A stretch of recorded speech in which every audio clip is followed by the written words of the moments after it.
Hello, welcome back to Gas Beauty Tabletop Football, where we're once again looking at these floodlights. Now, first off, apologies for my very dirty hands. I've been doing something else, painting stuff with some dark oak wood stain, which is very good indeed. So I've got it all over my mucky paws. Now, let's get back to some Beauty-related stuff. If you remember, last time I was at a bit of a sort of quandary about what I was going to do. I bought this quick recap this, I'm not going to go through the whole bloody explanation again, but bought this light, and while it is very good as a light and I thought it'd be very suitable, only one turned up and it's sort of a wrong shape, doesn't quite fit in, and that was sort of discarded as a bad idea. Now, before we move on to what could be a very possible and realistic solution, if you remember also, I prized off these front sort of face pieces that have the sort of Lego brick looking glass that goes in them. And in the process of that, not only did the Lego brick glass fall out, but also the clip snapped, because, you know, this plastic is generally a bit old, so it gets a bit brittle. So I thought I had to glue them on. Now, just so happened that rooting around in my Subuto bits and pieces, I found some more of these. And these ones I was able to get off with the clip, not only the clips on for both of them, which quite frankly is a miracle, but also the little glass bits, the sort of light headings, I don't know what you call them, they stayed in as well. So that's quite useful. So we can now use these two as replacements, and they should, if they do it in warm weather, I think, rather than cold weather, those clips should stay on. I've also got the base plates, the little shiny sort of base plates. Now, normally they go in the back, and there's a tiny little rubbishy bulb in there, and the reason you need them in is it reflects the light back and gives you a bit of extra brightness. But with this new solution, we don't need them. So all those rubbishy bits are going out the way, and instead I'm bringing on. Now, just remember, this was the original solution. Very bright light. Actually quite like the light, but it didn't fit. And, oh God, that's horrible, that, isn't it? And, you know, there was only one of them. Until I found this. Now, this is a sort of brother, I suppose, of these things. A new sort of move in technology. A rectangle version. I found this. These were, I think these were these like £5 each with some sort of free postage from China. Now, I'm just going to compare the size and the shape. As you can see, rectangular shape compared to that square one, and sort of smaller in a way, sort of on the width there. So let's get I'll try not getting a light, just so we got a bit of a measure. So just below 1/4 of an inch, and then that way with the housing probably about just over 2 inches. Can you see that? Sorry, I get in the middle. So that's where we're going at. So that, you may think, is that going to fit? Well, let's have a look, shall we? Look at that. Look at that. Basically, what we'll do is get the grinder or the Dremel, cut off this little handle, which shouldn't be too difficult. And then that is going to pop in there like a dream. Look at that. Now, inside here as well, I'll hold this close to camera. You see these little sort of lines. Now, what they normally do is they hold up this silver base plate so it doesn't sink through the back, and then you've got a bit of space there with the wires of the bulb. Now, I was going to grind them out somehow, cut them out.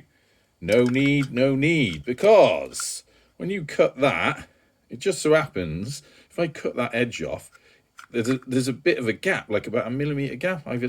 Sorry, I'm off camera. There's about 1mm gap either side. So this is, if you're careful where you're cutting here, these are going to be perfect. They're just going to pop in there. Now, you may think, how are you going to secure them in? Already thought of that. Already way ahead of you. So what we do, on the back of these, there's a little magnet. So we super glue a washer in there, cut them bits off, drop that in. It fits in perfectly with those little runners inside. The magnet will hold it in, and just in case that isn't enough, something else I noticed is these clips that we've still got on here, and you clip them in there. And I've measured this, so I'm pretty sure it's gonna work. If you see sort of the thickness of that, bear in mind there's a on camera again. There's a bit of plastic, and then there's going to be a washer. So that sort of line, a seam round it, is going to line up roughly, I think, with that hole. And because it curves in, that hole is where that little clip goes in. So effectively, that clip's going to go, get on camera again, it's going to be sat sort of like that. So that's another, a sort of third thing that will hold it in. Them little runners, magnet on the back, and that will hold it in. So I don't have to really cut anything to do with that, apart from cut that into shape. So that is a brilliant solution. Like I said, you can get them, probably get them anywhere. I'm not even going to, I think mine were £5 each. I think that's an excellent solution. And as long as you don't mind doing a bit of cutting with a Dremel, because it's like last time. That is either, I think that's metal housing. I suppose we could test this, couldn't we? That one's got, if it's not metal, then it's very, very tough plastic. But perhaps it's just really tough, solid plastic then. That would surprise me if that's plastic, because that feels very rigid. But either way, we can cut that off with a Dremel, pop that in. Now, let's talk about cabling. Because although these are charge upable, I don't really want to have to take them out and undo it all the time, charge it up. And the charging point is at the bottom. You do get a charging cable with these. Where's mine? So very bog standard, USB on one side, USB-C on the other end, that pops in there. But I did find out here an old phone cable, which is a bit longer now. I've only got one of these, so I'm going to have to get another one somewhere. And this is much more useful for what I want to do, because of the length of it, basically. Now, this is a USB-C, so that'll fit in there perfectly. And then if we can work out how to get all that in there, this cable will run down. Let me get the tower. Run down the back there, and it will give us plenty of cable at the end to plug into. And I do have one of these over here. Your old bog standard USB plug, and then we can plug it into the mains somehow, and then, you know, Bob's your uncle, really. So I think we have a solution. Now, I know what you're going to say. How are you going to switch it on and off? Because the button is at the top, and then that's going to be inside there. And obviously the cabling is going to be down there. Now, I think what we can do, if we're very careful and perhaps use a Dremel, that hole at the bottom, we can extend that down slightly. I don't know if you can you see that on the camera? I use my little pointy metal thing here. I try and get that. I'm sort of looking at it sideways, so if I turn like that, you might be able to see it a bit better.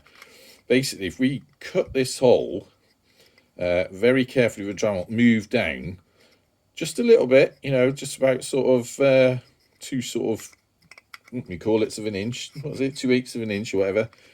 If you move that down, I reckon we could cut that out, and I reckon that's enough space to permanently fit a USB-C in, and then effectively run it through this existing hole here.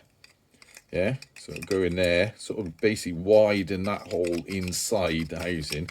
And so that will feed, that's your power feed. So then once that's in, we never have to take that out. So that's job done for that. Now the button on the top, which is very standard rubberized button. I think this has actually got more modes of light on this rectangle version. So that's a soft, oh, it's a flashing, perhaps it's the same. So that button is going to effectively be somewhere like, somewhere near there.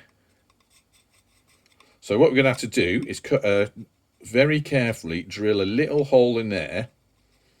Okay, somewhere around about there. Drill that through very, very carefully so it doesn't shatter. And then devise some sort of button that goes on the top, because all we need really is a bit like, I don't know if you ever prize keys off a keyboard. Same sort of principle really. You just need something to press down on that and switch it on and cycle through it. So if you can somehow fit a little bit of, I don't know, a little bit of, let me see what have I got around here. A little bit of sort of dowel, or a little bit of, you know, essentially you could put a hole and perhaps the end of a bloody brush, so it just goes click, click, click that in. And then what you could do is perhaps, if you've got space in there, I don't know if we'd have space in there to, no, it's a bit tight. But I bet you could get like a switch button on the top or something that could go in. But effectively, we can just drill a hole, and then worst comes to worst, just use something to press it on and off like that whenever we want to use it. So that's good, isn't it? We got a solution. I can't believe that they fit in that well. So old TikTok shop has done me proud there, I think. Nice, easy solution, and this would be in front. What's it going to look like as well? Oh, that's another thing I wanted to tell you about this. I didn't want this sort of right flush against that, right? Because effectively you're blocking out some of the light, yeah? So I wanted it to sit back a bit. I don't know if you saw that. Basically, I didn't want it flush against that. I wanted it to, rather than being flush against, I wanted it to sit back. Now, that's ideal because of those clips are going to hold it, so there's a bit of a gap. And I think this light is bright enough that it will illuminate all of these sort of little lamp holes, whatever you want to call them. All right? So that is what we're going to do. Now we have a solution. And I'm going to attempt this. And then in the next video, we'll see if any of it has worked. All right? So everyone clear what we're doing? Drilling a little hole in the back of that, or extending that hole in there. Fixing that inside there. Cutting these edges off and then fixing it in. Then drilling a sort of power on and off hole there. And then clipping it all back together so it holds in place. And then once we got that head done, we can think about how we're going to connect it to the top of the pylon. Brill. Everyone happy with that? Excellent. Right. Well, I'll crack on with that. Oh, yeah, also, I suppose I'll tell you that as well. Not it's particularly important. But these have like little rubber covers over the power feed. You obviously don't need that. It's going to be in a way. And they easily pop out, so that's easy. All right? Sound. Well, that's what we're going to do. And then next time, hopefully, that has all worked. All right? Sound. Anyway, till next time. Out of the gas.